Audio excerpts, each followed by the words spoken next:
and it can't go anywhere. It can't raise its frequency high enough to get out, and it just kind of floats around in there, and that's like this very chaotic space when you wake up in the morning. There's like, you try to remember dreams, and they're all fragmented in pieces. Part of what you remember is coming from here. The other part's coming from here. There's a bunch of blank spots as far as frequencies missing in between, and this is why we have the dream issues. There's some writings in the books, I forget which pages it's on, but it goes into a bit of the dream distortions that we have and what's normal and what's not normal for dreaming. And most dreaming isn't normal. Mostly it's supposed to be conscious, where you just move your consciousness and project, not dream.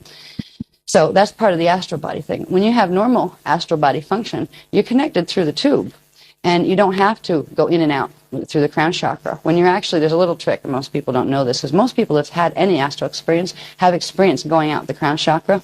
What this means is you are going into a projection into this formation.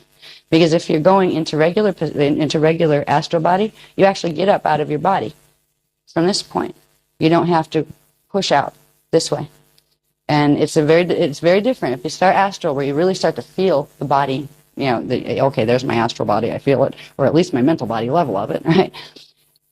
It's very common, and most people who teach astral projection have been taught, by guess who, to have people project out the top of their head. Guess why? Look where it'll take you, right into there, right into the shadow body pattern, which then will project you over into the phantom. So that part of you goes over there, and it leaves the other part of you, because it can't take all the frequency, it severs the other part temporarily and leaves it stuck over here. If this happens during the death experience, part of the body gets assimilated by the Wisadek. It drags it right through phantom into the Wisadek. The other part gets stuck in the D3 mental plane here as a ghost. That's where ghosts come from.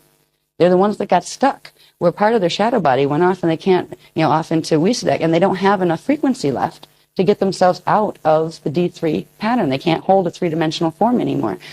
What's the best help for people who have had that experience is they need a host matrix, which means they need people with flame bodies activated that can literally send a path of frequency for them to follow that will give them the frequency bridge that would fill in what they don't have for the astral body, so they could get back up into their soul bodies and out of here.